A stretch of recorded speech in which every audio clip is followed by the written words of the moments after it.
வணக்கம். வருமான வரி உலகத்துல ஒரு மிகப்பெரிய மாற்றம் வந்திருக்கு.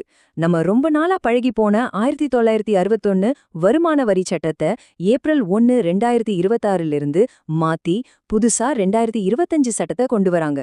இந்த நியூஸ கேட்ட உடனே உங்க மனசுல வர முதல் கேள்வி, அடடா, நம்ம பழைய கேஸெல்லாம் என்னாகும்?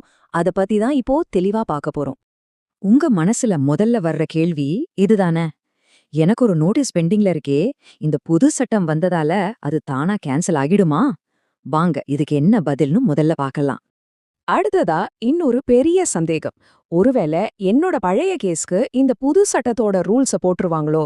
இந்த புது விதிமுறைகள் நம்ம பழைய கணக்குகளை ஏதாவது பாதிக்குமா? இதையும் நம்ம தெளிவா புரிஞ்சுக்கலாம் வாங்க. கடைசியா எல்லாருக்கும் இருக்கிற ஒரு முக்கியமான கவலை. நான் ஒரு ரீஃபண்ட் எதிர்பார்த்துட்டு இருக்கேன். புது சட்டம் வந்தா அது எனக்கு வராம போயிடுமா? கவலையே படாதீங்க. இந்த எல்லா கேள்விகளுக்கும் இப்போ ரொம்ப தெளிவான பதில் கிடைக்க போகுது. வாங்க உள்ள போலாம்.